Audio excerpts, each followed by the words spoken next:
E tem aí uma matéria muito legal que está no Globo de hoje, no G1, que é sobre as montadoras. Explicando, né, por que as montadoras estão voltando com uma força absurda para cá, sabe? A Fora é uma delas. Aqui o Dr. Maia, chegando conosco neste sábado maravilhoso. Alô, bom dia. Bom dia, Beatriz. Tudo bem? Tudo bem. Olha, chuvoso, mas bom. Pois é, né? O problema de todo esse chuvoso, doutor Maia, eu estava conversando com a minha mãe ontem, é essa temperatura de friozinho. Que coisa mais, que saudades que a gente estava, né? Ah, sim, todo mundo se encantou com a temperatura de 20 graus, 18, 19. Maravilha. Maravilha. Doutor Maia, tem algum tema assim que o senhor gostaria de abordar por início aqui no nosso papo hoje? Olha, tu sabe que eu chego assim, desprevenido, né? Eu sei. E isso é bom, né? Isso é muito bom, mas é exatamente por isso que uma amiga sugeriu, disse, Beatriz, dá chance para o doutor Maia colocar alguma coisa que ele mesmo decida, né? Porque tu já chega assim, decidindo quais são os assuntos, né? E eu me dei conta disso, fiquei até meio chateada, assim, né? Pela minha falta de delicadeza. O objetivo é esse mesmo, né, Beatriz? De abrir campos, assim, né? Uhum. O que só para, vamos dizer, colocar, eu não sei se tu já falou sobre o cinema, né? Que a gente vai voltar. Isso. É para terça-feira às 20 horas, certo?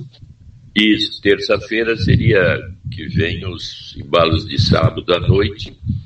E depois, nos próximos 15 dias, um filme também que mexeu muito com todo mundo, que é como é o esquema de uma queda, a anatomia de uma queda, que passou nos cinemas, e que é um filme também assim bastante complexo, né? E depois um outro que ainda está no cinema, que seria nos próximos tempos, que é Pobre Criatura, que até tem 2 ou 3 pessoas que ficaram impactadas e queriam que a gente discutisse melhor o filme. Esse eu nem ouvi falar. Esse está no cinema ainda. Não ouvi nada dele, depois eu vou dar uma conferida. Então, seria mais ou menos isso em função de cinema. E o que já está no nosso link, então, que tem 102 filmes lá já discutidos no passado, é a Barbie, né? Que foi o primeiro agora. Uhum. Então é isso, eu acho. Bom, prestar atenção, se projetar, se organizar para na terça-feira às 20 horas dar aquela pausa e ficar ouvindo toda essa análise, né, sobre os personagens dos filmes, que realmente mistura, faz a gente ter uma outra perspectiva do filme. E o pior é isso, doutor Maia, é difícil de chegar à conclusão de qual filme vai ser falado, né? Porque tem muita coisa. Não, é cheio tem pacientes meus, um deles que é cinéfilo, né? Uhum. Então ele me manda assim, que eu gostaria que eu falasse desse, daquele. Tem uma série aí. Sim, só eu aqui já pelo menos poderia dar uns 3, assim, né? Que eu gostaria de ver, mas eu sei que eles vão entrar, né? Não que eu tenha falado, porque não falei nenhum, mas eu sei que eles vão entrar justamente porque são muitas pessoas que comentam, né? E é coisas assim que mexem. Quanto mais mexer, melhor, né? Isso, quanto mais mexer, melhor. Muito bom. Outra coisa que eu me lembrei agora, já que tu falou em levantar a hipótese, eu vi que o Rogério falou sobre o mito de Sísifo, né? Isso, falou. Acho que foi a tese dele, né? Bom, mas não importa, ele falou sobre o discurso dele na conclusão. Foi esse, né? Foi sobre o Sísifo. Isso, Tu tem alguma coisa assim que ficou faltando do Sísifo? Não? eu acho que passa pra gente sempre a ideia do recomeçar, né? O negócio do recomeçar, de ter que começar de novo, acreditar e tal, tudo isso, mas eu nunca prestei muita atenção no Sísifo. Não, até discutindo com ele levantou as hipóteses. E eu discuti, assim, umas coisas da minha visão, né? Uhum. Que aquele mito o Sísifo, ao carregar aquela pedra, porque é um castigo, né? Porque ele está sendo castigado pelos deuses, e ele, ao carregar aquela pedra para a montanha, e logo depois que ele desce, a pedra rola de novo, e ele tem que de novo levar, quer dizer, trazido para o nosso ambiente real, da realidade, significa que o mundo que a gente enfrenta é uma pedra. E numa linha assim existencial, até vem de Sartre isso, diz que nós, quando nascemos, somos uma bolsa de água cheia de ansiedade. Até se diz que a ansiedade maior é aquela em que a gente nasce saindo do útero, com respiração aquática para uma respiração aérea. E esse choque de nascer assim é a raiz das ansiedades maiores, por isso que existencialmente se coloca dessa forma.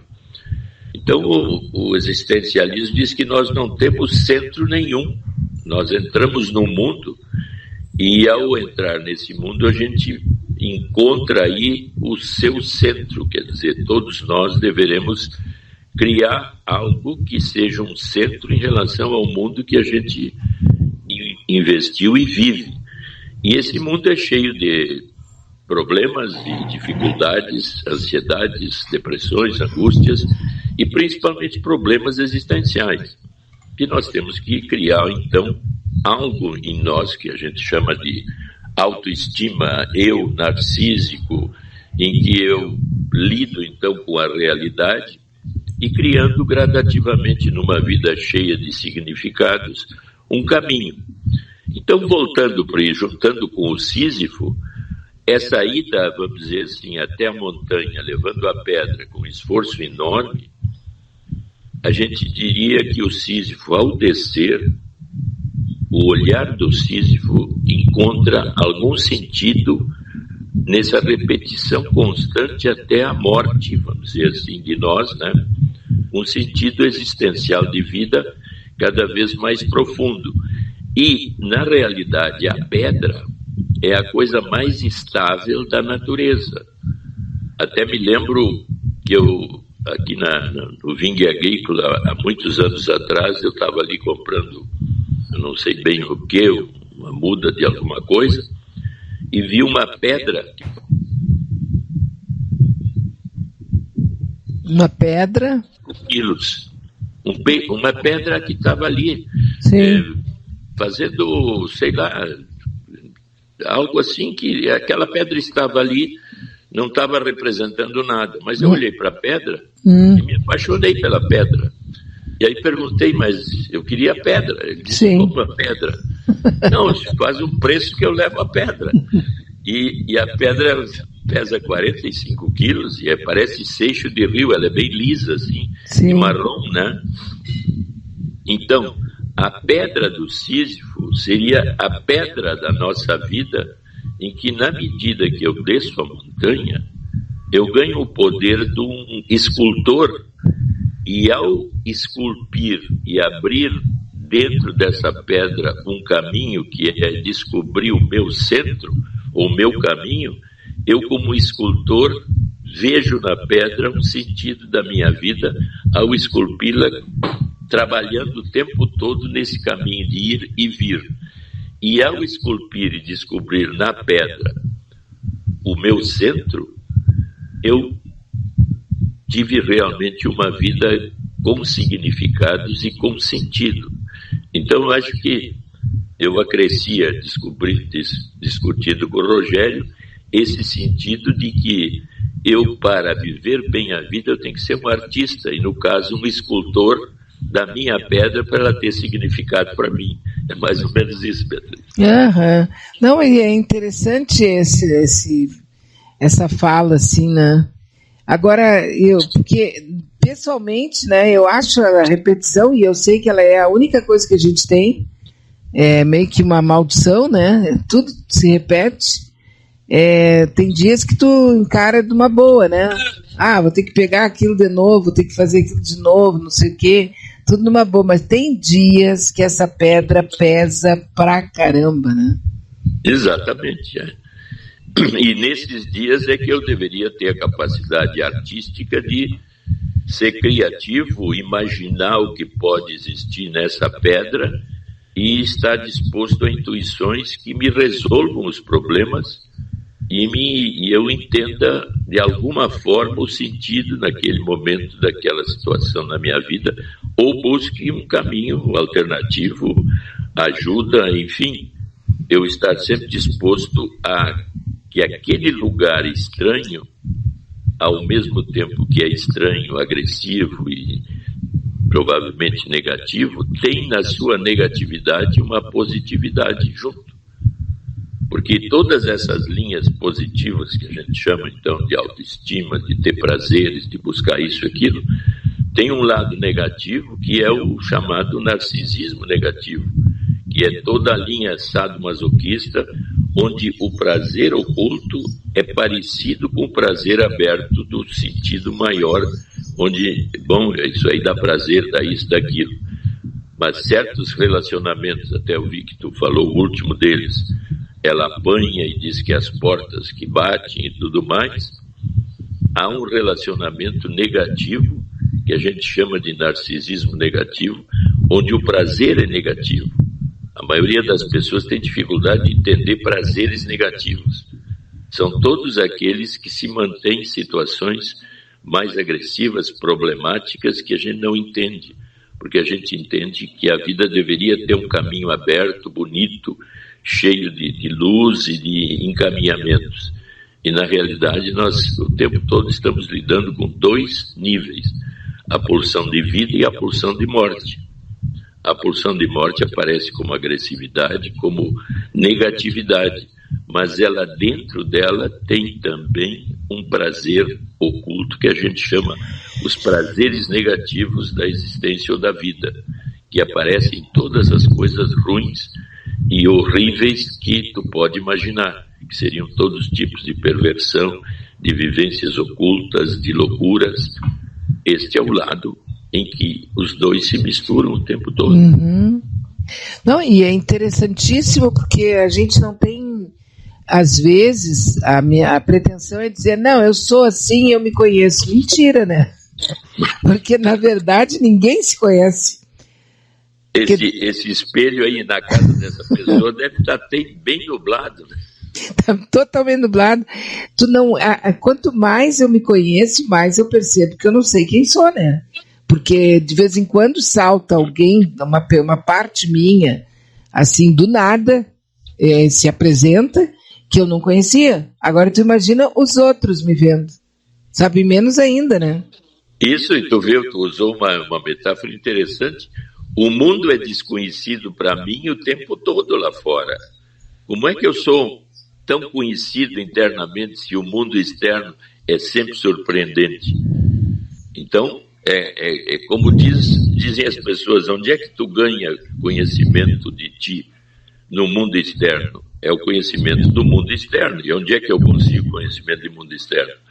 É lendo, basicamente adquirindo conhecimentos, aprendendo e crescendo nos entendimentos desse mundo complexo. E como ele muda a cada momento, como é que eu me conheço ou fico parado em mim? Eu também tenho que estar aberto a conhecimentos de mim cada vez maiores, né? Sim. Essa incógnita. Agora, por exemplo, eu estava comentando sobre uma questão que está rolando aí, em função da história do Mosca, das agressões que ele está falando e do que ele está tentando se impor como uma espécie de autoridade para o mundo, né? Onde ele está tentando interferir em vários países. Ele está, eu estou falando do Elon Musk, tentando sabe, ele tá se achando, né? Então, sem entrar no mérito de julgar o cara, porque eu não conheço, não sei, mas assim, a atitude dele está fazendo com que se revele alguma coisa que estava no subterrâneo da nossa civilização, dentro da internet, que uma grande maioria, eu pelo menos nem sabia que tinha isso dessa forma. Eu sempre soube que tem os grupos machistas, que tem os grupos que são daqueles caras que querem se impor pela violência e tal. Agora eu acabei descobrindo um tal de grupo de Red Pill, que seria os machões, entende? Os caras que eles só se reúnem para falar mal das mulheres. Então, mulher para eles todas são prostitutas, as mulheres só querem dinheiro, as mulheres só querem trans, as mulheres não querem um homem bom, um homem decente, elas querem um picareta, um mau caráter. Eles destroem as mulheres e eles dizem que é melhor viver sem elas ou usá-las apenas, entendeu? Sim, é uma volta ao machismo arcaico.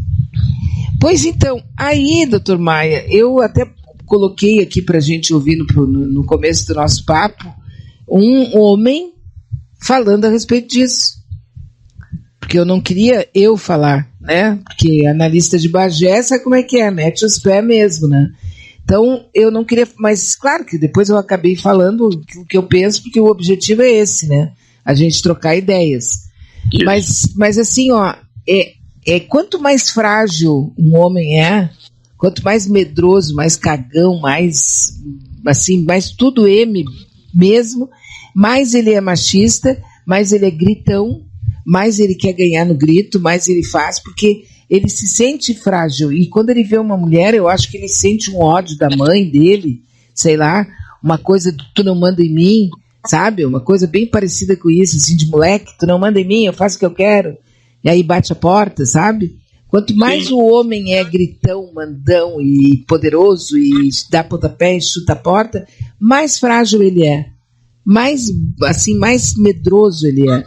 E ele faz isso só para se posicionar, né? No grito ele ganha, né? Mas aí, claro, eu também não quero pegar e colocar todo mundo no mesmo saco, porque não dá, né? Pois é, mas o homem do trilhão, tu já viu, né? Que tamanho tem isso, né? Não sei qual é o homem do trilhão, agora eu não entendi. O Musk tem R$1 trilhão. Ah, mas o pinto deve ser pequeno. Porque, sabe, não, no sentido mesmo que eu estou querendo dizer, porque ele é muito assustado, né? Ele está sempre brabo. E agora ele entrou numa de que ele tem solução para o mundo inteiro. E quem é que tem? Ninguém, né? É que o poder que tu tá vendo, é o poder narcísico, esse de autoestima poderosa, embasado em R$1 trilhão de reais. Entendi. O trilhão é dinheiro mesmo, né? Grana. É dinheiro mesmo. É grana. Não, eu já levei para o outro lado, olha só que cabeça minha. Mas é assim, ó. Tu tem que respeitar o trilhão. Mas sabe aquela história do pobre menino rico? Ele só tinha dinheiro? Sim. Não. Mas que não seja bom, eu também quero ter. Eu também acho que todo mundo quer ter. Mas é que se a pessoa só é importante porque ela tem dinheiro no banco, é legal, é bom, compra tudo, não tem uma coisa que ele queira que ele não possa comprar, mas ele nunca vai comprar respeito, afeto, amor incondicional, sabe? Ele vai comprar. Mas aí é que tá, ele vai olhar assim para ti e dizer assim, tá vendo aquela turma ali de 100? Todos eles me respeitam. Porque são meus empregados. Sim, não, mas tudo bem, aí a gente sabe, mas aí isso aí é modelito, né? É o modelo do sistema. Porque a gente sabe que internamente, lá bem no âmago dele, ele sabe que não é verdade. Que o saber que não é verdade pode ser não ser verdade, porque esse narcisismo do trilhão assim é tão poderoso que eu me sinto um Deus, né? E né? No sistema nosso ele compra tudo. Exatamente. Então, eu posso contestar tudo que vocês que são menores estão achando. Porque eu tenho recursos para fazer movimentos em que eu bagunço a estrutura de vocês, né? Só que ele não faz isso, por exemplo, com o governo chinês. Não, mas o chinês conseguiu uma coisa interessantíssima, é manter um governo que libera o econômico. Bom, aí ele deu um salto na esquerda fantástico, né? Uhum. Tu pode ser bilionário aqui desde que tu não fale mal de nós, né? Então, essa junção do poder com um caminho assim bem estruturado, político. Uhum. Então, aí, tu vê que lá, onde é que os bilionários, trilionários são mexidos? Só quando, com tudo isso que o Musk tem, se arvoram a falar alguma coisa que não deveria. Isso. Aí eles são chamados a ficar 1 mês, 2 quietos e depois pode voltar, né? Ou até mesmo tem um problema de saúde e morre, né? Bom, aí já nós estamos mais na Rússia, né? Também. Não, mas o que eu quero dizer é que não importa situar isso ou aquilo, há limites. E quando há um problema assim do tipo um governo que sabe se estabelecer e sabe dar os seus limites, o cara pode ser trilionário, o cara pode ser vindo de Marte, ele pode vir, pode ser qualquer coisa. Aqui funciona assim. E aí a pessoa, mesmo que tenha muito dinheiro, ela não vai poder comprar, porque aqui funciona assim. É que a sabedoria chinesa é uma civilização que tem muito mais tempo, né? Então há uma sabedoria interna ali que parece que foi capaz de... Vamos manipular o mundo através da economia, né? Isso, eles usaram os meios para chegar aos fins, né? Olha como eu sou, agora eu fui boa, hein? Não, agora tu tá... Agora eu me superei. Agora tu botou a pedra no morro. Cheguei no topo do... Agora eu alcancei o topo do morro. Mas é que assim, ó, a gente fala, mas imagina o sofrimento de um cara desses, tendo toda essa onipotência, quando ele alguém está querendo duvidar da onipotência dele. Ele deve ele deve partir para as cabeças, ele perde tudo, mas não perde a pose, né? Não, e tu vê que isso acontece em todos os níveis, né? Sim. Agora me lembrei desse esquema que está chamando a atenção aí do Porsche, né? É um esquema econômico ali, né? Sim, do Porsche é aquele acidente? O acidente é aquele, né? Que todo mundo agora está defendendo. O guri, me lembrei que até a mãe tirou ele do carro dizendo que ele estava muito ferido na boca. Depois foi ver, não tinha nenhum ferimento. E aí agora eu vi uma reportagem, acho que foi ontem de noite, que eles conseguiram os vídeos dos 2 lugares onde eles estavam. E até as contas pagas por vídeo. E mostrando que todos beberam um monte, né, de coquetéis com misturas de tal tipo, que é de 4, 5 bebidas alcoólicas misturadas, mais um licor, né?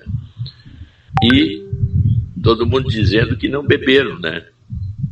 Por quê? Porque, baseados nesse poder de negação, é o que acontece quando eu faço alguma coisa pessoal que eu sei que não está bem, eu uso de todos os meios para negar o que aconteceu, usando então esses poderes maiores, que é ou econômico ou jurídico, aonde eu me defendo porque eu tenho recursos para isso. Mas isso eu estou falando de uma coisa externa, que eu estou ligado a alguma coisa que o mundo está me culpando. Mas exatamente isso eu faço internamente com os meus problemas. Eu quero manipular o outro lá fora, e então eu uso de todas as minhas capacidades de expertise, do meu, vamos dizer, quase pacto com o meu demônio, vamos dizer, para manipular o outro e dominá-lo, que é o que se vê, então, muito comumente nos casais, onde há uma dominação masculina, ou, hipoteticamente, uma dominação feminina, a mulher mais velha e o homem virando filhote dela. Então, o que nos interessa mais não é descobrir isso lá fora, mas dentro de nós, numa linha de autoconhecimento, né? E aí que está a chave desse buraco, né? Mas se eu posso manipular o mundo tão facilmente, tendo o meu trilhão, até tu dizer isso para mim, eu fico te olhando. Sim, ele até já morreu. Não, até já morreu. Até porque esse tipo de pessoa não tem essas divagações. Não, e até quando olha para ti ou para nós, diz assim, mas olha que bonito aquelas duas formiguinhas lá se levantando e dizendo que eu sou isso, sou aquilo. Olha ali, vamos filmar, que linda. Isso, falando de cima de uma isso, falando de cima de uma palhinha. Olha ali que bonito. É tipo assim, a guerra da pulga contra o piolho, né? Isso. Olha eles carregando a folhinha ali, tão lindos. Talvez nem nos vejam, né? Na verdade, nem chegam a nos ver. Exatamente isso que acontece. E no meio de tudo isso, hoje é dia do beijo. Hoje é o dia do beijo. Isso. Então, temos que sair beijando. Hoje é dia do beijo. Não, e é interessante essa coisa do dia, né? Hoje é dia disso, é dia daquilo. É uma necessidade que a gente tem, né? Mas agora tu falou nisso, eu me lembrei do carnaval na Bahia, que eu me lembrei de uma paciente, Maia, em 3 quadras eu dei 50 beijos. Vai caminhando assim, encontra alguém, já dá um beijão, e daqui a pouco larga, desaparece outro. Esse é o verdadeiro dia do beijo. Pois, eu acho que, eu não sei, eu acho isso muito, sei lá, não faz a minha cabeça. Eu dizendo para ela assim, mas 50 beijos é mais ou menos isso. Ai, que nojo. E nenhum medo de baba, pelo amor de Deus, aí não dá, né, tia? Mas tu sabe que existia uma... Teve uma época que isso virou tipo coisinha do pessoal que sai na balada, né?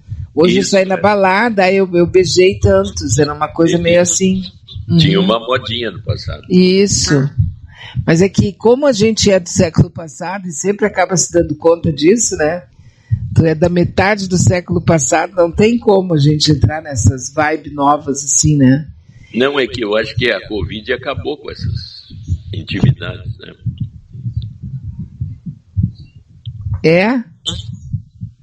É, porque é muito complicado, né? Na época, intimidades assim geravam.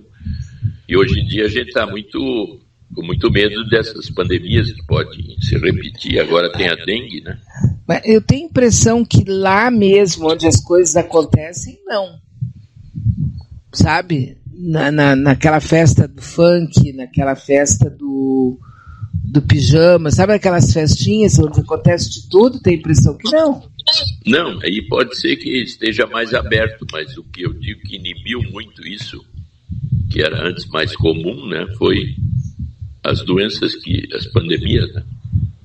Uhum. Beatriz, psicopata não tem sofrimento, não é, doutor Maia?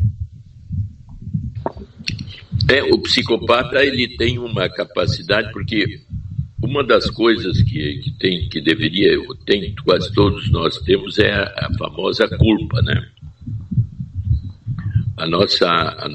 Toda a nossa civilização, como eu já falei várias vezes, assim, o superego básico, quer dizer, aquela estrutura básica da criança, como dizia o Freud, né, perversa polimorfa no sentido assim que é soberana, narcisista, a criança, sua majestade, o bebê, ele é ciumento, ele é invejoso, ele é cobiçoso e odioso, quer dizer, a criança pequena tenta manipular a mãe, o pai, os irmãos, das formas mais, vamos dizer assim, hipoteticamente psicopáticas que existe ali, até que o não da mãe e todas as civilizações que vão chegando, quer dizer, as maneiras de eu aprender ética e moral de como me relacionar com os outros, vamos dizer, vão fechando essa estrutura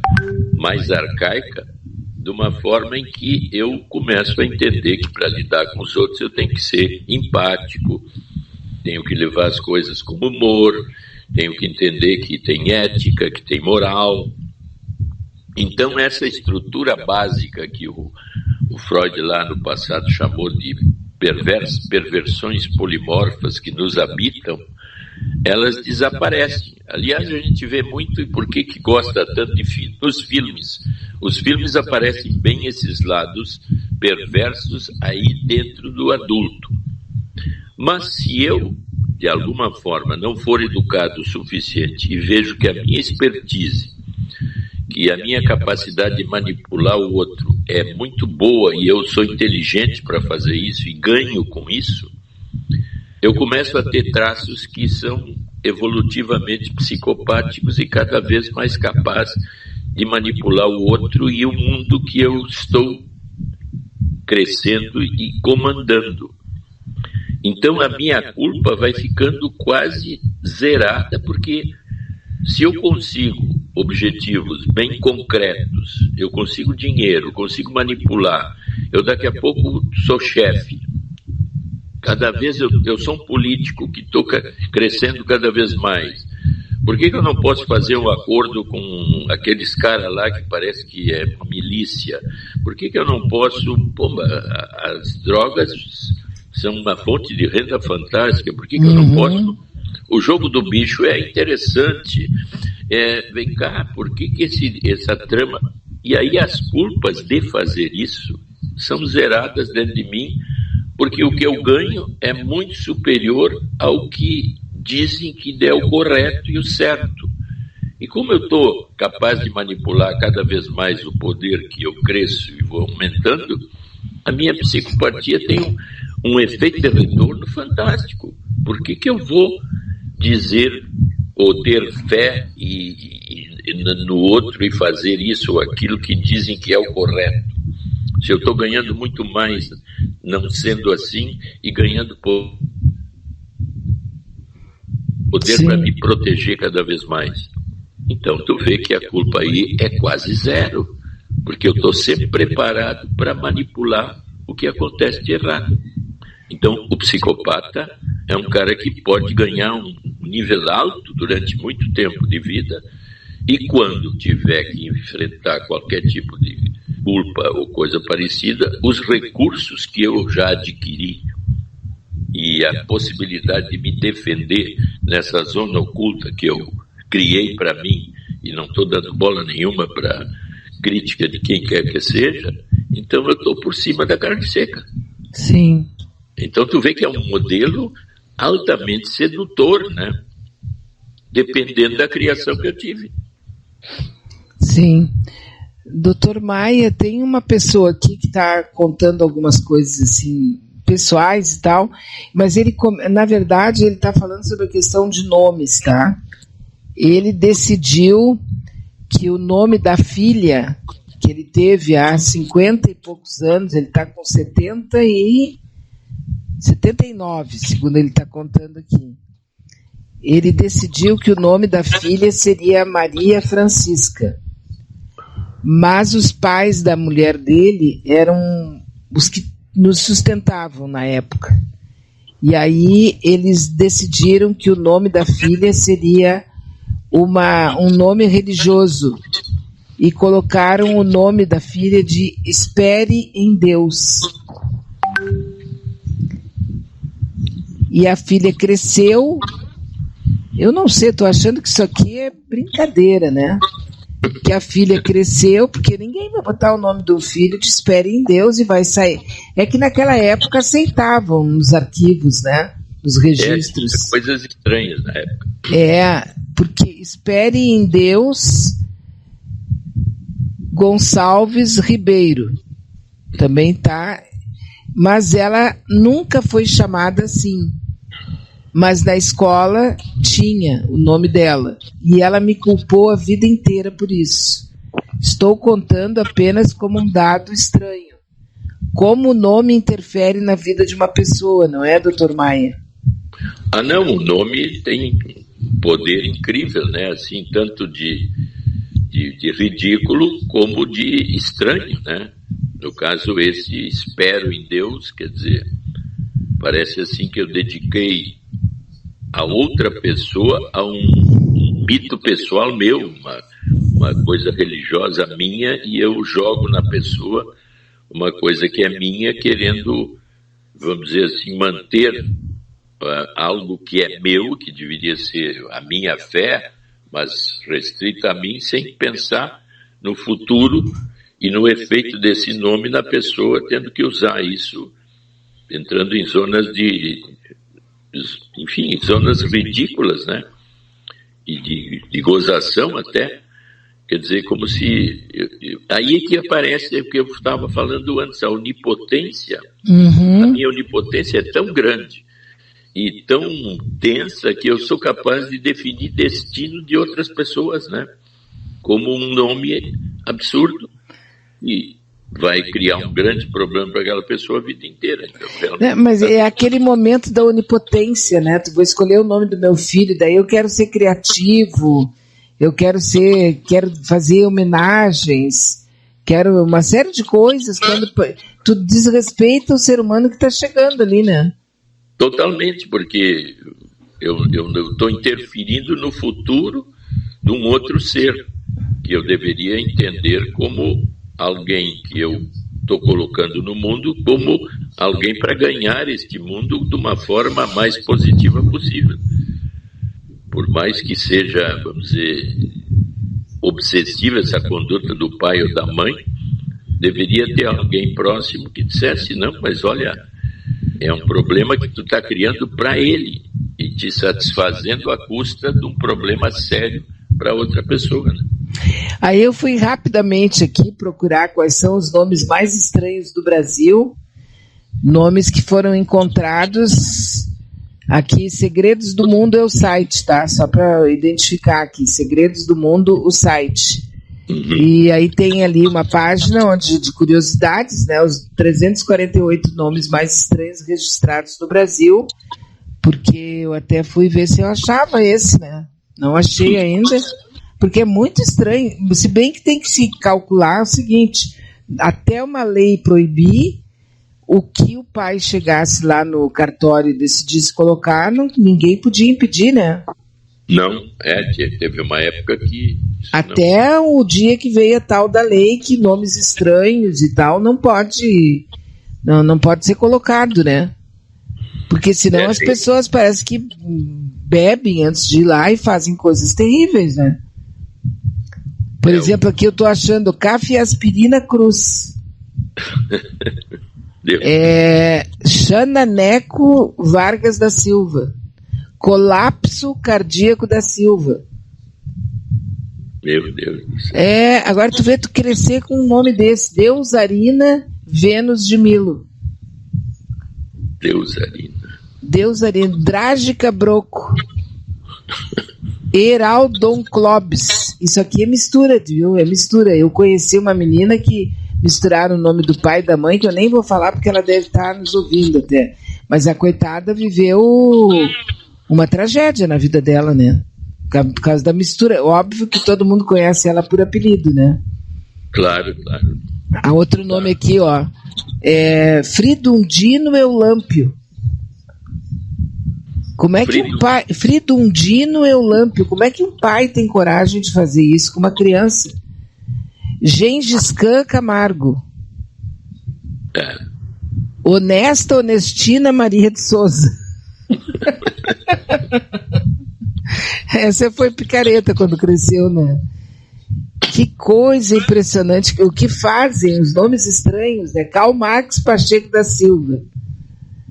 Luprefâncio Celestino Jaci de Almeida.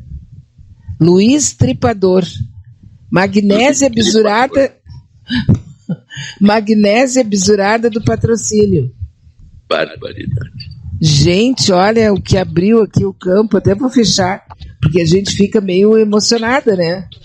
Mariquinha Mijurim. Maslova eu conheci uma, aqui em Porto Alegre. Maslova até já. Maslova eu acho que já é um nome mais, talvez venha lá da Rússia, daquela área lá, né?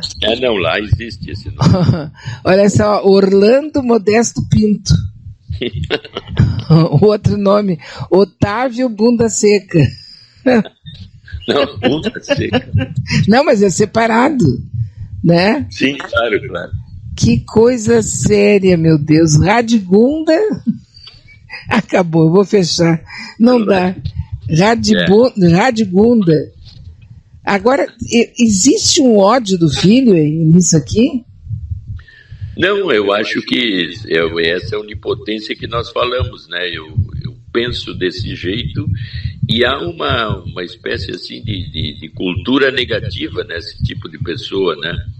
Ela tem muito pouca cultura ou muito pouco conhecimento para poder tomar esse tipo de atitude, né? Não tem perspectiva nenhuma de futuro, de efeito desse nome. Parece assim um castigo ou uma brincadeira, uma mistura das duas coisas, mas que o castigo eu não vejo. Eu vejo o lado até positivo. Ignorância. Então eu fico mais pro lado da incompetência ligada à ignorância. Acha bonito aquele nome. Falar é bonito. E aí escolhe tipo assim, né? Olha, realmente os nomes mais... Hoje em dia tem até aquela coisa do... Deixa assim, né? Porque a gente não... Mas que tem uns nomes aqui que eu vou te dizer, né? É de assustar. Então, se alguém quiser conhecer Segredos do Mundo, o nome do site, 348 nomes mais estranhos registrados no Brasil. O triste do caso aqui que está nos contando o nosso amigo é que a filha colocou nele a responsabilidade da escolha do nome, que não foi, né? Pois é que hoje em dia a gente pode mudar o nome, né? Então, pode. Esse não é mais o problema assim central, né? Eu posso fazer um esquema lá jurídico e eu escolher o meu nome, né? Pode trocar o nome, pode. Hoje em dia tem determinados nomes que eles não aceitam. Não, e já tem o censora do nome ali, né? Esse não é aceito. Pronto. Esse nome não é aceito e tal, porque é muita invencionice, né? A criança vai sofrer bullying depois. E então isso realmente... Tu imagina os bullying aí que tu falou no colégio, né? Com o nome desse. E o sofrimento da criança, não apenas na escola, mas até mesmo para dizer o nome, né? Constrangimento na escola, no trabalho, até no casamento, né? Seu Rodismundo de Almeida Silva, aceita a dona Frederica? Então, fica uma coisa meio assustadora, né? Aí tu pensa que é uma gozação na igreja, né? Pois o pior... Aí tu pega uma Beatriz sentada bem no banco da frente... Não, aí já... Já está todo mundo rindo com uma bobagem dessa. Dr. Maia tem aqui, ó. Ele está com ansiedade muito forte à espera de uma promoção. E ela deve ser decidida até fim de maio, a promoção. Não diz aqui se é no serviço público ou é numa empresa privada. Mas está à espera dessa promoção. A pessoa que vai abrir vaga deve se aposentar, está se aposentando. E eu e mais uma colega estamos na fila para receber essa promoção. A questão é que a colega, que também pode ser promovida, ela está fazendo uma campanha de difamação, mas por baixo dos panos contra ela. Bem discreta. Mas está fazendo e eu tomei conhecimento. O ódio que eu estou sentindo não está cabendo dentro de mim. Tenho medo até de ter um treco. Dr. Maia, como posso manter isso em menos... Como posso manter isso sem sentir tudo que eu estou sentindo hoje? Aí é uma coisa bem objetiva, né, de uma atitude psicopática de uma colega, né, que está querendo, enfim, eu não sei se há uma concorrência na promoção, no sentido assim de que se houver problemas que seriam criados de uma forma aí, como a gente chamou de uma linha psicopática de conduta, né, quer dizer, eu ferrar o outro para ganhar a posição do outro. Isso é muito comum no serviço público, em firmas, né? Eu estou me lembrando de uma paciente minha que agora entrou para um lugar aí, ela se formou em Direito e ela é muito eficiente. Então, logo descobriram a eficiência dela, então e os que estão acima são muito menos eficientes, e estão dando para ela trabalhos assim, em que ela não possa mostrar a capacidade que tem, né? E isso está ficando nítido e deixando ela chateada, porque tudo que ela faz é muito superior aos que estão acima dela e que mandam o serviço para ela dentro daquele escritório, né? Então isso é muito comum porque a capacidade de um tira a capacidade do outro. Então, realmente, alguém começa a sofrer, como essa moça, né, que está nos consultando. Então, o que ela pode fazer agora é o que realmente é possível fazer para evitar essa manipulação negativa e, pessoalmente, procurar um auxílio e talvez até uma medicação para diminuir a ansiedade. Porque tem duas formas, diminuir a ansiedade pessoal e ter capacidade de diminuir a má influência. Mas se isso já não é possível, resta o problema pessoal que deveria ser contornado. Se a ansiedade é muito grande, uma medicação antidepressiva, um ansiolítico seria o ideal, né? Sim, daí nesse caso seria ideal consultar um médico da área, né?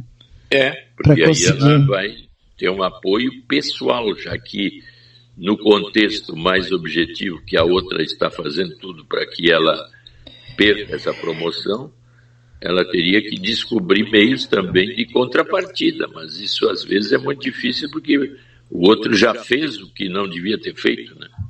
Pois então, ela segue aqui e diz que elas começaram juntas na mesma empresa, uma empresa privada, elas entraram juntas na mesma época, no mesmo cargo. As duas vêm se destacando ao longo de todos esses anos. Agora abre essa vaga e a gente sabe que os nossos nomes estão para assumir no lugar. E depois disso ela mudou totalmente comigo. E agora fiquei sabendo que está dizendo coisas a meu respeito que não procedem. Devo falar diretamente com ela? Chamá-la particularmente para conversar sobre o assunto? Ignoro, mas até que ponto as falas dela podem me prejudicar se eu não reagir enquanto sei? Faltam algumas semanas apenas, mas estou ficando numa tensão absurda. Posso perder o cargo, mas eu... não, mas aí ela já fala em agressão, né? Mas então já a situação dela está meio tensa mesmo, né? Falando em agressão. Porque se ela fizer qualquer coisa mais agressiva a essa companheira, ela vai... Aí mesmo aqui, né? Claro. Então, ela tem que ficar capaz de descobrir o que ela fez, ou com quem ela fez esses comentários negativos, e de alguma forma chegar nesses lugares e tentar mostrar que está sendo vítima de assédios sem sentido, né? Porque a outra realmente está querendo o lugar que hipoteticamente seria de uma das duas, mas essa aí está agindo de uma forma agressiva, querendo o lugar, destruindo a possibilidade dela. Então, ela não deve agredir esta colega, porque qualquer agressão maior vai ser medida contra ela e ela vai ficar de vítima, né? Como se a menina essa fosse incapaz de ter essa posição mais alta na firma, porque é agressiva e descontrolada. É uma situação bem pessoal, mas que vem muito, imagina, deve estar acontecendo em milhares de lugares isso, né? A disputa, a competição, a disputa. Eu até me lembrei de uma outra que o rapaz, né, fazia engenharia e foi para uma firma como cuidador de chão de fábrica, né? Então ele chegou naquela fábrica e, como o rapaz é inteligente, logo viu que a disposição das máquinas que faziam a produção das peças, se dentro de pouco tempo ele viu que se mudasse, a produção poderia ser aumentar quase 20% ou 30% a mais se as máquinas tivessem outra disposição naquele chão de fábrica. E aí, conversando comigo, eu digo, mas tu pegou isso? Ele disse, até fez um croquis, como deveria ser. Aí ele disse, mas Maia, eu não vou poder falar. Eu digo, por quê? Porque se eu falar para o meu chefe, quem vai fazer isso na linha superior é ele. E eu vou continuar no mesmo lugar. Então eu prefiro até, como é um trabalho temporário, eu prefiro ficar assim e daqui a pouco ir embora, mas eu não vou dar esse gostinho para ele. Quer dizer, uma inteligência maior, se ele pudesse ter acesso à direção maior que não tinha, ele dá para uma outra pessoa, imediatamente a outra pessoa pega aquela ideia como dele. Quer dizer, esse egoísmo que nos habita é constante. De novo, aquele superego, núcleo egoístico que quer, vamos dizer assim, cobiçar o que é bom do outro, né? E, se for o caso, destrói o outro para pegar o que é bom. Que coisa meio rato, né? Coisa meio... É isso, né, Beatriz? Que dentro de nós, se eu tenho, e me dou conta, que eu sou... tem uma parte minha onipotente, que eu me acho. Eu sou mais ciumento, eu sou mais invejoso. Eu tenho uma capacidade odiosa que eu daqui a pouco nem me dava conta da vontade de ir lá e matar. Por exemplo, ela quer ir lá e agredir a fulana. É uma parte interna que nesse momento está sendo estimulada a vir a presença atual da condição de vida dela. E a cobiça.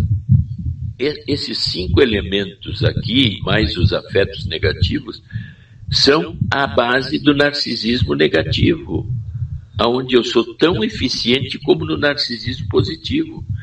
Eu sou um cara que dou comida lá para os palestinos, eu levo isso. Esse é o narcisismo positivo.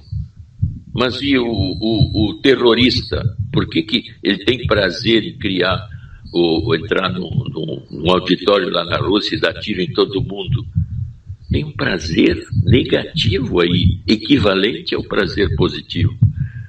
Só que as pessoas não entendem que isso faz parte da estrutura básica nossa e estão sempre procurando um ideal, quando na realidade nós temos que ver que forma a gente pode manter o equilíbrio entre essas duas forças.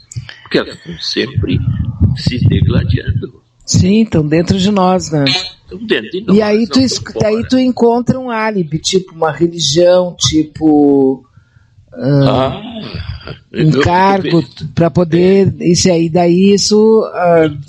assim, floresce. Pois é, por que havia a Inquisição e até a fogueira? Mas vem cá, mas não é religião? Agora, por exemplo, o Papa chamou os gays para serem entendidos como pessoas queridas, também humanas, que a gente deveria dar atenção a elas, não casar, mas que entendesse que eles poderiam ir à igreja e tudo mais. Se soube que quase houve um cisma interno da Igreja Católica recente com a parte mais ortodoxa.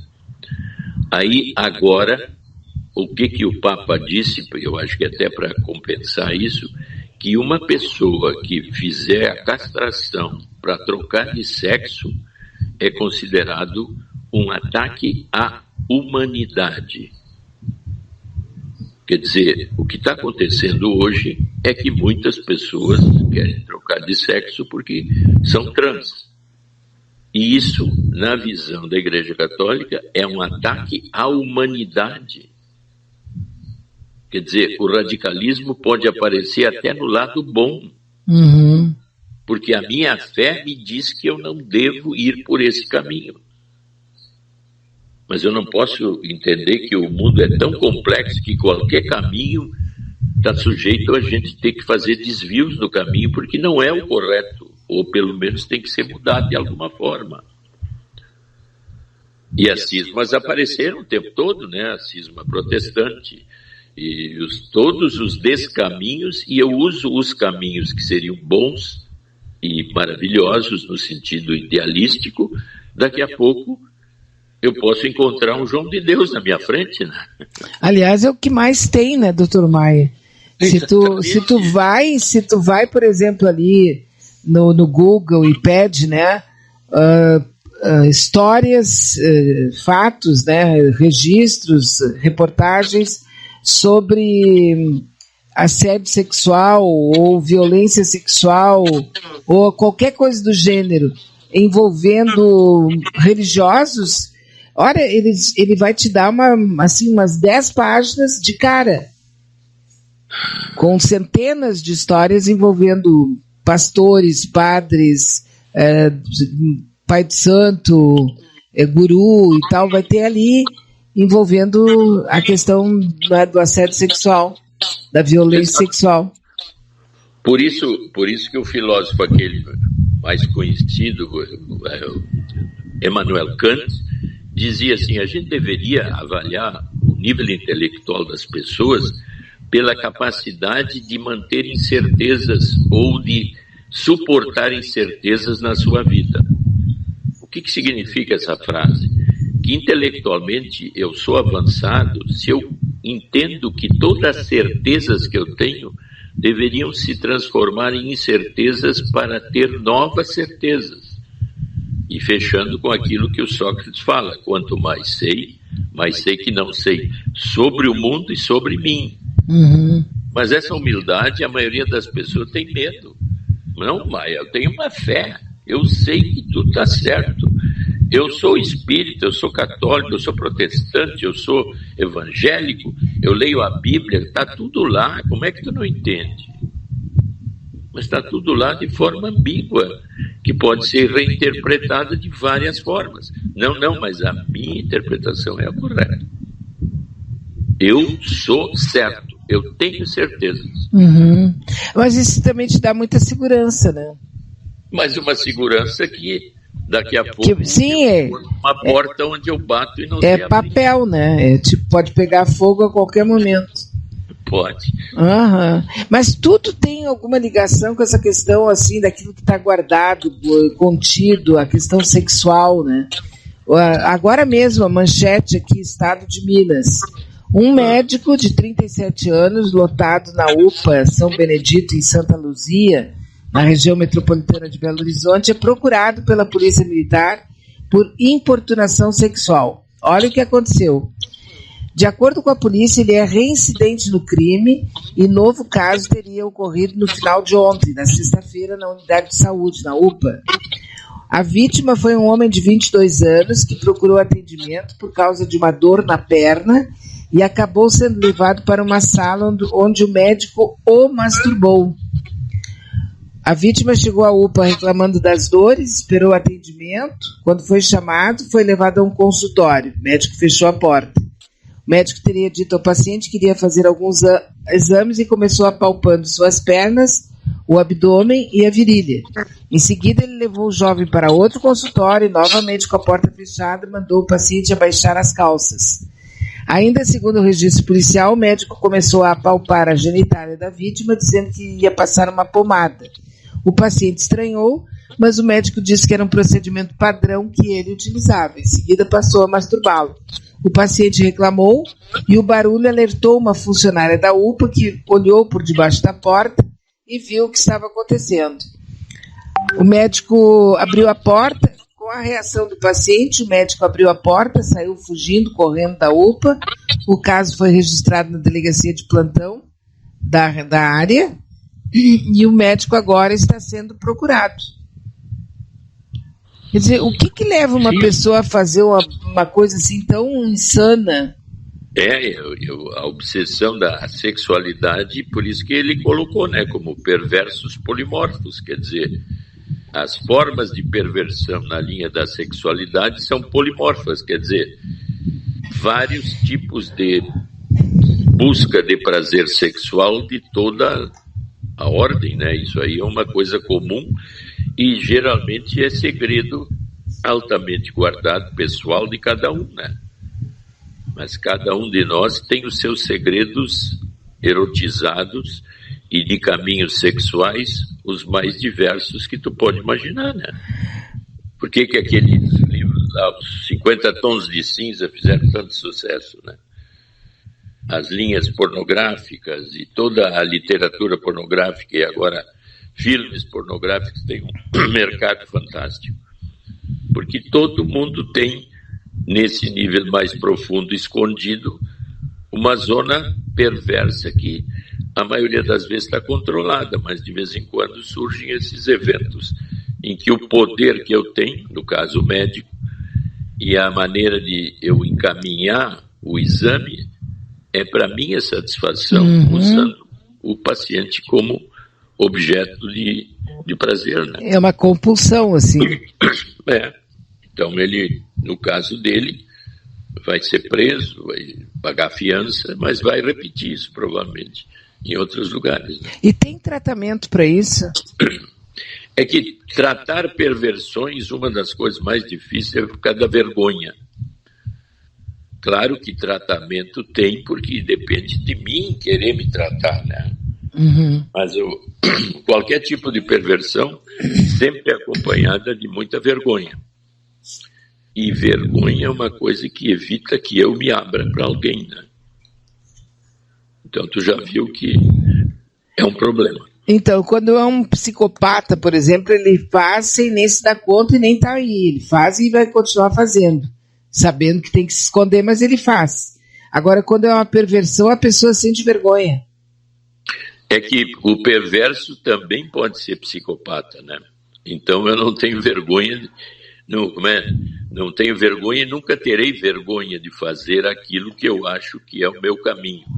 Tem até filmes sobre isso, né, que mostram perversos polimorfos, adultos, que não têm vergonha nenhuma do que fazem.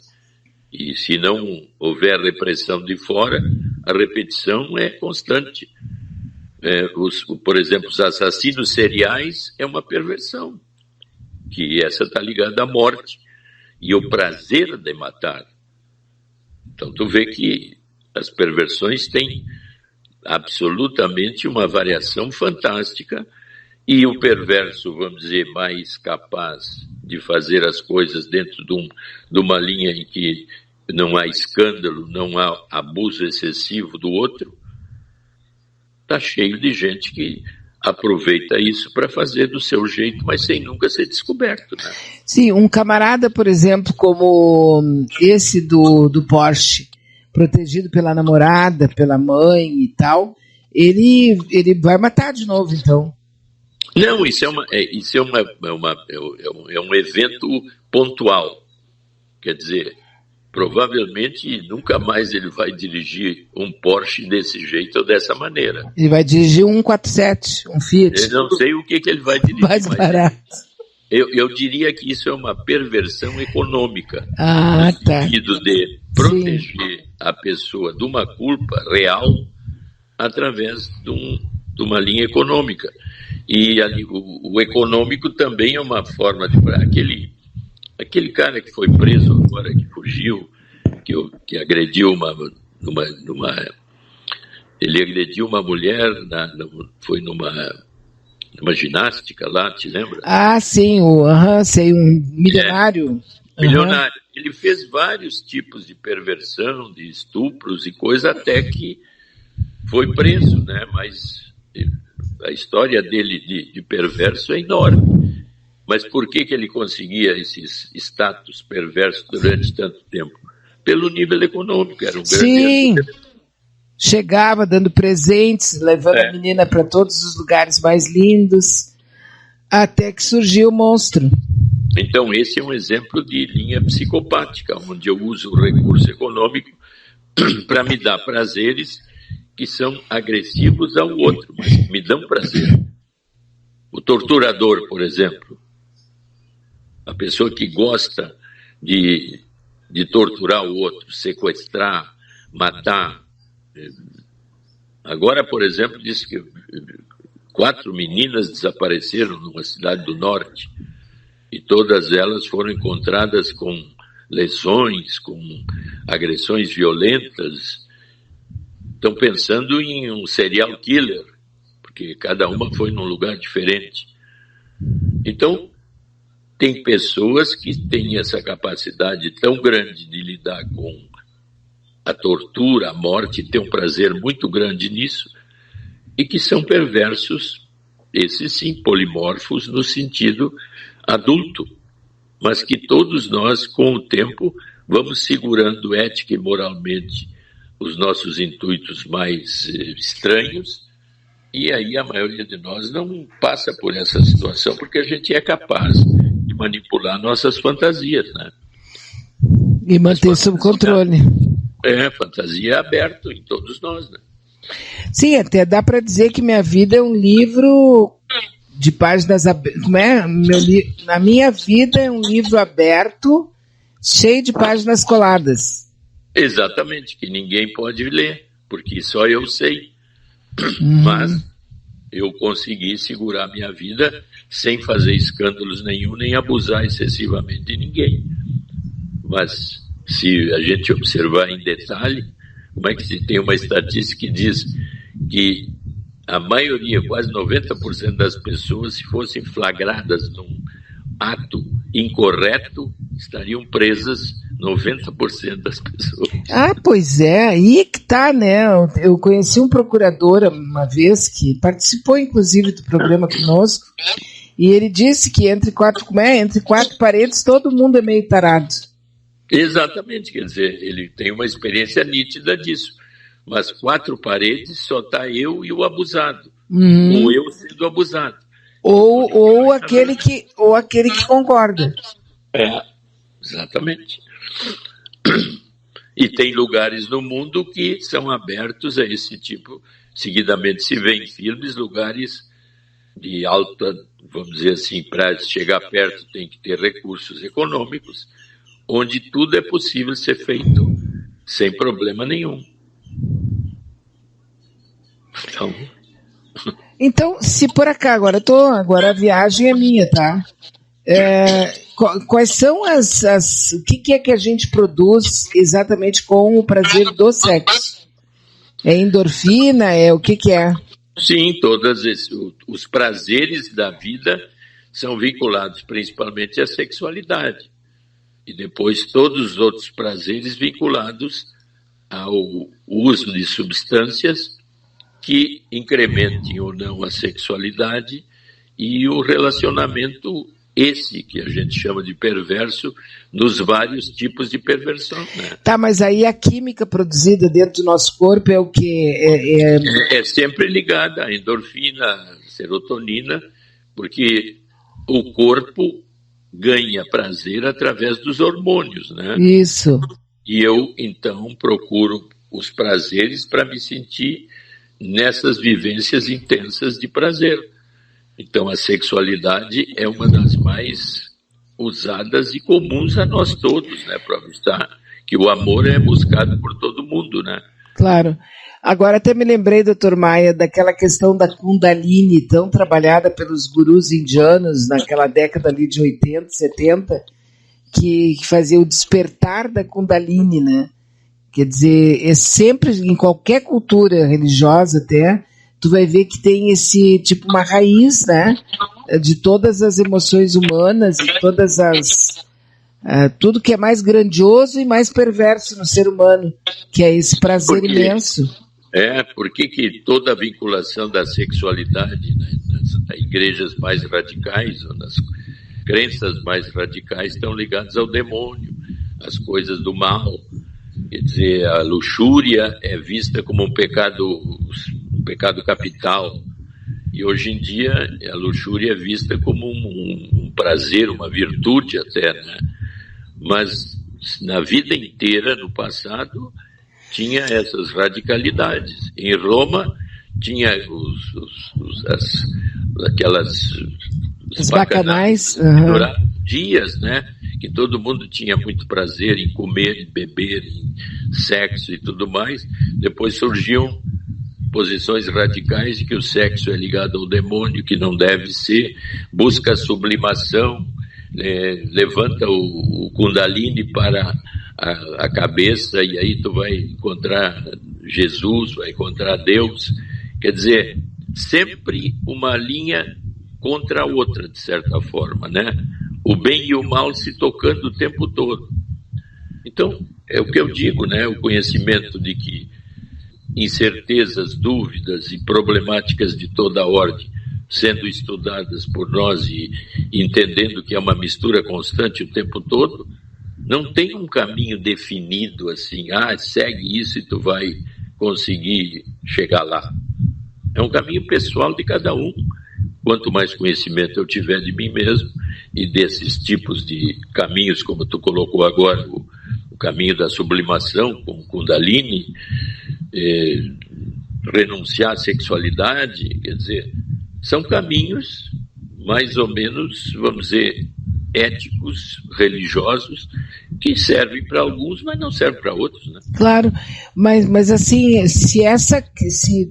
porque eu estava fazendo uma ligação bem doida entre essa questão e aquele livro Admirável Mundo Novo, ou seria 1984, um dos dois, onde aparece aquela pílula que todo mundo toma e todo mundo fica feliz, e daí todo mundo vive uma certa paz social e etc. e tal, que seria através de uma química dentro de uma pílula. Aí tu está falando das utopias. Como todo mundo ser feliz e maravilhoso e ser uma comunidade, né? Uma comunidade que todo mundo se trata bem, não há fome, não há isso, não há aquilo. São as chamadas utopias, que não levam em conta esse lado negativo que eu falei que existe em nós e que com a psicanálise ficou muito mais conhecido, que é o lado perverso humano, que por mais que eu seja maravilhoso ou idealista, ele continua existindo porque existe uma linha entre o bem e o mal, que na psicanálise se colocou como pulsão de vida e pulsão de morte. A pulsão de morte não seria eu querer morrer, mas toda a agressividade que existe em mim no caminho em que o outro deixa de ser o outro e passa a ser um obstáculo para o meu prazer, para o meu deleite, para o meu ter, para o meu cada vez mais ser visto e admirado. Então o outro passa a ser negativo e inimigo. E esse é o caminho que nós estamos seguindo desde o passado remoto, né? Com riscos maiores hoje, até da guerra atômica, que realmente seria terrível, né? Porque destruiria quase toda a humanidade. Sim. Mas é interessante, sabe que eu vi que teve 3 grandes extinções no planeta vinculadas a grandes meteoros que bateram na Terra. Um na África, com distâncias de milhões de anos, né? O último foi a 65 milhões. Mas num deles, que parece que foi, não sei se na Austrália, que eles calculam que sabe quantas pessoas sobreviveram no mundo. Eu fiquei perplexo de saber. 600 humanos sobreviveram só. Bah. E nós conseguimos voltar. Nós somos uma espécie terrível, hein? Sim, uma bactéria mesmo, né? Se desenvolve rapidamente. De forma em milhões. Porque as outras sobrava milhares ainda, né? Sim. Mas nessa eles calcularam 600 no máximo humanos no mundo. E hoje nós somos quase 10 bilhões. Tu vê, nossa, e tá quase 10 bilhões mesmo, né, doutor Maia? Eu tava vendo, assim, a internet, né, nós temos 2 bilhões e quase 2 bilhões e 900 milhões esse número, em todo o planeta que estão vinculados ao Facebook. Né? E quase 3 bilhões de pessoas vinculadas ao Facebook. Então a dimensão, a quantidade de ser humano, assim, caminhando em cima do planeta, quer dizer, na crosta do planeta, é alguma coisa impressionante, né? Digno mesmo de um vírus ou de uma bactéria, né? E tu sabe que nessa super interessante, eu gosto de comprar a revista, né? Uhum. Tem uma reportagem sobre as plataformas, e aí fala a evolução do Facebook e a queda do Facebook hoje. Porque são manipuladas as redes, né, com propaganda e tudo mais, e elas crescem, e daqui a pouco se manipula a Amazônia, e ali explica tudo como elas crescem e decaem e são manipuladas pelos donos, né? Que são os Musk da vida, né? Que são os donos das redes essas que... É uma reportagem interessante, ela é sucinta, mas mostra que hoje em dia se diz que o Facebook está em decadência, né? Sim. E agora o Instagram. Mas só que daí a gente vê a gente estava falando de tudo funciona sempre em repetição, né? A gente começou falando nisso, em repetição. É a repetição disso. A vida é uma repetição do Sísifo ali, carregar aquela pedra e tal. Só que assim, ó, esse início, apogeu e queda é também uma coisa cíclica, normal no planeta. Tudo vive assim. Sim, o planeta tem uma capacidade de reciclagem absoluta. Permanente e repetição. Por isso que ele é quase perfeito na interação das espécies que interagem até agressivamente. Os animais, todos eles só têm um sentido de ficar vivo tendo alimento. Mas para conseguir o alimento, as estratégias são as mais sofisticadas que a gente pode usar para dominar o outro ou tramar o outro. Só que o nosso tem ambição, cobiça. O animal só quer se alimentar. Mas a estratégia é a mesma. Mas quando ele come, terminou a ambição. Nós não. A gente avançou usando a ambição para agregar mais poder, e daqui a pouco manipulando todo mundo. Né? A questão, doutor Maia, é que a gente, quando termina de almoçar, já começa a bolar o que vai ser a janta. Mas não é? Onde é que eu vou jantar? O que eu vou comer? Pô, tu tá com a barriga, acabou de encher a barriga, tá cheia, tô usando palavras bem grosseiras, justamente para pensar na animalidade, né? Quer dizer, tu tá com a pança cheia, mas tu já tá bolando o que tu vai jantar. Isso. Então eu já faço estratégia, vou lá no supermercado comprar. Isso, mesmo satisfeito, tu ainda quer mais. Sim, a ambição é uma característica humana. Todos os animais têm ambição de conseguir sobreviver e se alimentar. E eles usam todas as estratégias que, porventura, eu posso imaginar feita pelo homem, já é feita por algum tipo de animal. Só que eles não têm cobiça de... Até, eu acho que os esquilos são os que mais são capazes de amealhar.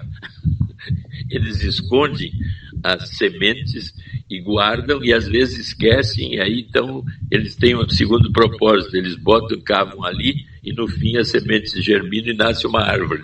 Tu vê que beleza, né? Agora, para encerrar, doutor Maia, olha essa história aqui.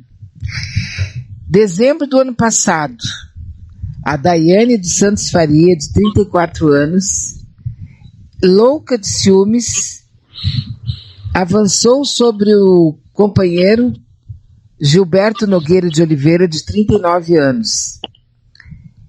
Usando uma navalha, ela cortou o órgão genital dele. E agora ele revelou ao jornal O Globo que trocou cartas com Daiana e disse que a perdoou completamente e está disposto a retomar o casamento. Daiana está presa na penitenciária. A parte cortada.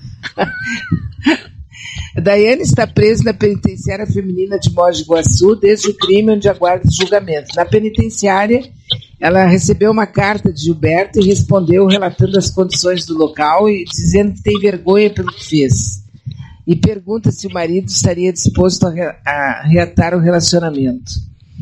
Tá? Ele disse que quer visitá-la na cadeia e arcar com todos os custos da defesa no processo, que giram em torno de 40 mil.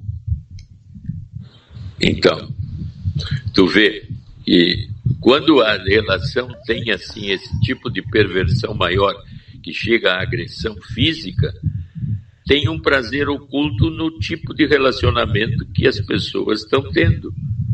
Por isso que é difícil para a maioria das pessoas entenderem que tem um lado negativo, que seria narcísico também, vinculado ao prazer sádico e masoquista. Eu sofri tanto com essa castração tua, mas tu me fez, assim, de certa forma, um bem ao fazer isso que eu quero retornar contigo. Quase ininteligível para a maioria das pessoas, a não ser que eu use esse conhecimento para entender esse tipo de comportamento. É só isso que se exigiria de um crescimento pessoal. Quanto mais eu acho estranho... Mas ele não pode estar querendo voltar para acabar com ela? Tu pode levantar essa hipótese, mas eu acho que depois dessa agressão maior, pode haver um relacionamento muito melhor. Ele está sem pinto. Pois é, então os prazeres vão ter que ser modificados. Mas é muita estranheza, né, doutor Maia? Que coisa impressionante. Tem coisas assim perversas, e agora me lembrei de uma assim que foi muito interessante até. E tu sabe que a gente faz quando tem problema de câncer de colo, o que se faz? Um ânus contra a natura, significa no colo, acima ali da coisa, tu bota uma abertura que as fezes saem pelo lado, né? O que se chama ânus contra a natura, no sentido de que, como tenho câncer lá, para tratar isso, eu crio essa saída. Outro caminho. Uhum. Outro caminho. E aí eu me lembro de um colega, né, que era proctologista, me contando assim que ela estava na hora de reverter, porque ela tinha ficado boa, a mulher, e ele tinha que tapar aquilo ali, terminar. E aí o marido foi lá e disse: não, doutor, está tão bom, eu agora tenho relações com ela por ali. E agora o que o médico ia fazer? Essa é uma perversão que se criou numa situação que a gente fica assim, mas como? Quer dizer que ele transa com ela por ali agora. É um ânus contra a natura, está lá perto do umbigo. Olha, é daqueles momentos que tu fica sem palavras, mas que não te sente nem a vontade para dizer nada, né? Exatamente, quer dizer, o que o médico ia dizer para ele? Não, o senhor está errado. Não pode. Não, o que é isso e tal? Não pode, né? Não pode, porque os dois estavam de acordo. Uhum. Então agora isso aí lembrou isso, porque eu quero voltar para ti, querida. O homem que teve órgão arrancado, olha só, ela cortou e jogou no vaso sanitário, puxou a descarga, porque ela disse que lembrou que dava para reimplantar. Tu vê, a agressão máxima, né? Sim, e pensada, né? Não, porque ela chegou a ter tempo de pensar, né? Não foi no auge da raiva que tu nem pensa nada, só tem ódio. Mas tem depois, doutor Maia, agora eu vou contar, né, detalhes. Aí depois o cunhado dele ouviu os gritos, o irmão dela, entrou e viu que ele estava naquela situação, aí chamaram a ambulância, não sei o quê, e ela pegou o irmão acompanhou ela até a delegacia, ela ficou na frente do delegado, né, e disse: olha, eu estou aqui porque eu arranquei com essa navalha aqui o pênis do meu marido. E desde então ela está presa. Quer dizer, se nós ficar querendo imaginar, será que ele traiu ela e por isso... Traiu, houve uma traição dele com a sobrinha dela de 15 anos. Ah, bom, então... Não, o que te levou a fazer uma coisa desse tamanho, né? É uma punição merecida. Mas tu sabe que para reimplante de pênis, eles usam, ou nesses casos de mudança de sexo, eles usam o músculo do braço aqui. Esse músculo aqui, logo depois do cotovelo para baixo, na direção da mão. Tiram esse músculo e fazem um pênis. Tu vê. Bom, a verdade é que é tudo muito meio mágico, assim, né? Em termos e o corpo humano, ele é cheio de caminhos e descaminhos, e sabe que é uma maravilha a natureza, né? A criação. Então tu vê que quanto mais... E também assim, o prazer, a coisa do músculo, aquela coisa do... Como é o nome daquilo que é nervo, né? Onde passa assim eletricamente o prazer. Claro, é o sistema nervoso que encaminha o prazer, né? Por isso é o responsável pelo trimelico. É por isso que, vamos dizer... Doutor Maia, deixa eu só contar. Eu tive uma tia que ela dizia, quando ela teve vários maridos, tá? E ela dizia assim, que a fulano de tal, aquele ali me causa tremelico, sabe? Então o tremelico ficou famoso na família. Isso, que é um tipo de prazer, né? Isso, me causa tremelico. E tu vê que o tremelico traumático, vamos dizer assim, uma menina com 10, 12 anos que, de certa forma, é abusada, né, de várias maneiras, enfim, abusada. O que acontece ali? O corpo pode ter vivências prazerosas sem consciência do corpo psíquico. Uhum. Então, eu vivo coisas do corpo ali, naquele momento do trauma, que são chocantes para o corpo psíquico, mas o corpo físico é capaz de começar a gerar hormônios que aumentam o prazer, mas que chocam violentamente o corpo psíquico. Eu não tenho capacidade de entender a sexualidade com a minha capacidade psicológica de ser ali. Então, toda vez que eu tiver depois um evento em que há uma excitação no corpo, eu levo aquele mesmo choque. Então eu fico avessa ao sexo, porque aquele trauma agora aparece como se tivesse no tempo arcaico. Então tu vê como é difícil criar ou resolver um trauma depois, porque eu preciso entrar na zona angustiante, ansiosa, para entender o que aconteceu com o meu corpo em relação ao corpo psíquico na época. Então, isso é um trabalho difícil. E para entender isso, nós precisamos de conhecimento pessoal, que a maioria fica assim meio perplexa, assim, não, nem fala nisso, que horror. Tá bom então, né? É isso, bom. Doutor Maia, muito obrigada, não tenho palavras para agradecer. Vou deixar o senhor agora, vou agradecendo, deixar o senhor, e na terça-feira, com certeza, às 20 horas, eu vou estar lhe ouvindo junto com o Dr. Rogério da Paz no Cine Psiquiatria, com Perfeito. O Marco, né? Tá? Então nos despedimos sem traumas. Sem traumas e sem tremelico também. Um grande abraço, bom final de semana, obrigado. Isso então, né? Conversei com o Dr. Herberto Edson Maia, psiquiatra. Terça-feira ele estará com a gente aqui ao vivo, às 20 horas, com o Dr. Rogério da Paz, falando sobre Embalos de Sábado à Noite, um filme famosíssimo do cinema. E eu volto segunda-feira, né? Se eu não fizer nenhuma besteira, se der tudo certo, segunda-feira eu estarei de volta aqui a partir das 9 horas da manhã, ok? Grande beijo para todos e até segunda.